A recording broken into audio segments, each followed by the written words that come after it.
దయ్యాలు భూతాలు భారతుడు మహాకాళి పారిపోవాలి, పిశాచాలన్నీ పారిపోవాలి. ఓం ఫాట్! ఎవర్రా నువ్వు? నా జీవితంలో ఎన్నో దయ్యాల్ని అదరగొట్టి బెదరగొట్టి పారిపోయేలా చేశాను. ఈ కుర్రాన్ని పట్టిన దయ్యమా, పారిపో పారిపో. ఈ కుర్రాడు ఎక్కడ చూస్తున్నాడు? ఏమిటి కేసు? కామ పిశాచా?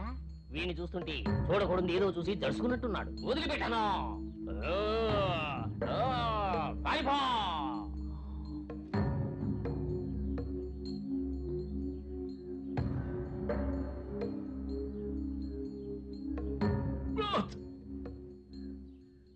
జెనిఫర్ని అలా నగ్నంగా చూడడంతో నాకు మతిపోయినట్టు అనిపించింది. కానీ మా అమ్మ నాకు దెయ్యం పట్టిందనుకుని బోర్డులో ఉన్న మంత్రగాళ్ళందరి దగ్గరికి తీసుకెళ్ళింది. అది మా నాన్నకు నచ్చలేదు. బయటికి రా, లోపల నుంచి బయటికి రా, నీకేం కావాలి?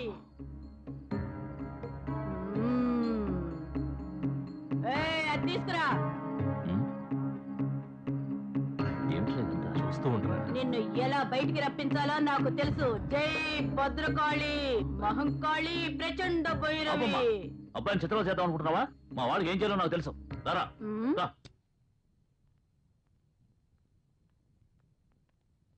Doctor, what sister? ఈ పేషెంట్ ఫైల్ టేబుల్ మీద పెట్టు. Okay doctor.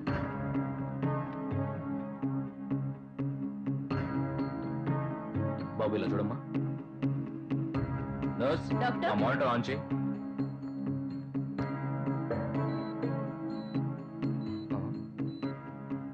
కార్తీక్ ఇలా చూడమ్మా. నర్స్, ఆ ఫైల్ తీసుకురా.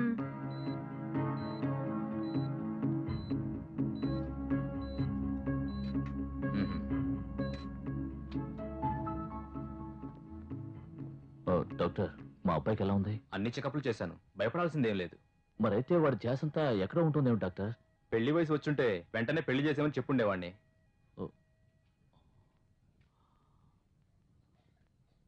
ఇప్పుడు ఏం చేయాలి డాక్టర్? సలహా మాత్రమే నేను ఇచ్చాను, ఆ తర్వాత మీరే అర్థం చేసుకోండి. ఇప్పుడు ఏమైందని ఎంత టెన్షన్ పడుతున్నా? డాక్టర్ చెప్పింది విన్నావు కదా, పెళ్ళిడు వచ్చుంటే పెళ్లి చేసామని చెప్పావని అన్నారు. దానికి ఏమిట్రా అర్థం?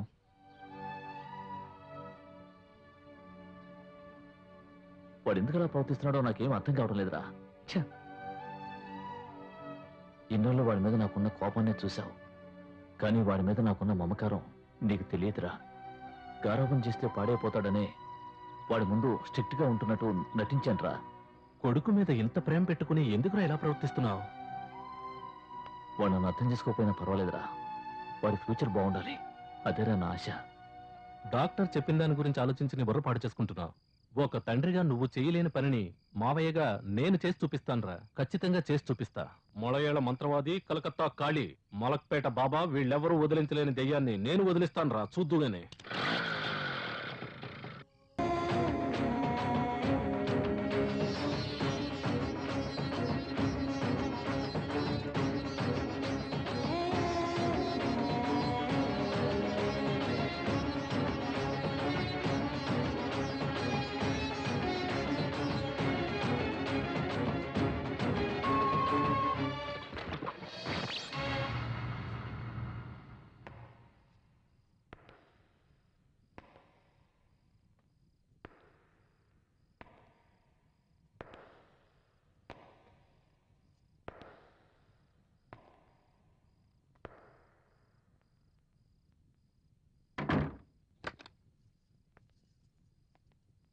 ఇదే మొదటిసారా? చాలాసార్లు కలల్లో. అయితే మీ మనసులోనూ కామమే ఉంది కదూ? చదువుకునే వయసులో ధ్యాసంతా చదువు మీద ఉండాలి, కానీ నీ మనసులో ఇలాంటి ఆలోచనలున్నాయా? నీలో ఉన్నది ప్రేమ కాదు, కామ వాంఛన. కార్తిక్, నీకు నా అందాన్ని చూడాలనుందా? కార్తిక్, ఈ వయసులో నీకు నేనేం చెప్పినా అస్సలు అర్థం కాదు. చదువు పూర్తి చేసుకుని ఒక అమ్మాయిని ప్రేమించి పెళ్లి చేసుకో, తర్వాత ఇద్దరూ కలిసి సంతోషంగా ఉండండి. అంతేగాని ఈ వయసులో ఇలాంటి ఆలోచనలతో మనసు పాడు చేసుకోకు కార్తిక్.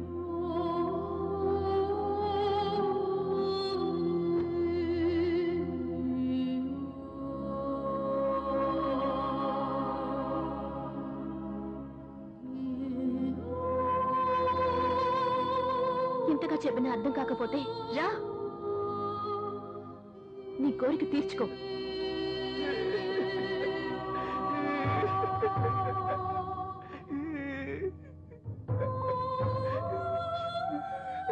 రా, ఎంతమంది సుఖపడ్డారో తెలీదు, ఎన్ని మల్లెపూలు నలిగిపోయినాయో తెలీదు, ఎన్ని రాత్రులు గడిచినాయో తెలీదు. రా రారా. రేయ్ రేయ్. అక్కడ అమ్మాయి మాట్లాడిన మాటలో జెనిఫర్ అన్నట్టే అనిపించింది. తన కొడుకు కోసం ఏ తండ్రి చేయని పనిని మా నాన్న నా కోసం చేశాడు. ఆయన్ని తలెత్తి చూడాలంటేనే నాకు సిగ్గనిపిస్తోంది.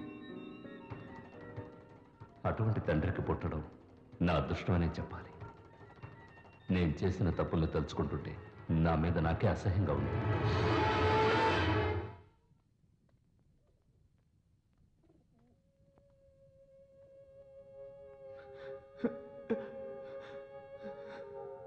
సారీ, నన్ను క్షమించు. జెనిఫర్ని నేను కోరుకోవడం నా తప్పే. ప్రతిసారి నేను క్యాండిల్స్ వెలిగించేటప్పుడు నాకు మంచి జరుగుతుందేమో అనుకున్నాను, కానీ అది జెనిఫర్కి చెడుగా మారింది. మర్చిపోవాలి, నేను జెనిఫర్ని మర్చిపోవాలి, జరిగిందంతా కూడా మర్చిపోవాలి.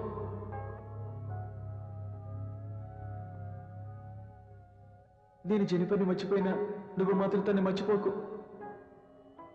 జెనిఫర్ ఎప్పుడు బాగుండాలి, అర్థమైందా?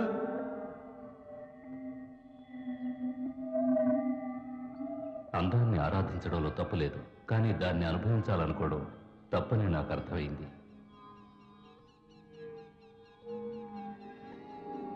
మనసు మార్చుకొని జెనిఫర్ జ్ఞాపకాలన్నీ నేను గాల్లో వదిలేశాను.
మోసం చేశారా?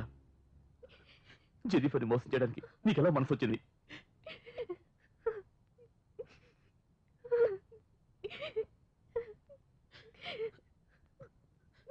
జెనిఫర్ని ఒంటరిదాన్ని చేసి నువ్వు మాత్రం వెళ్ళిపోయావు కదరా.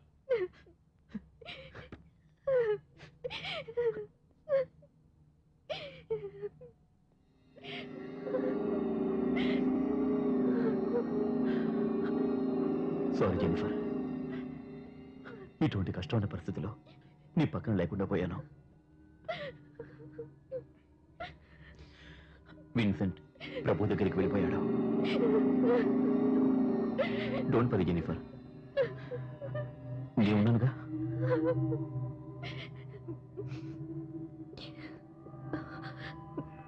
స్టెల్లా ఇప్పుడెలా ఉంది?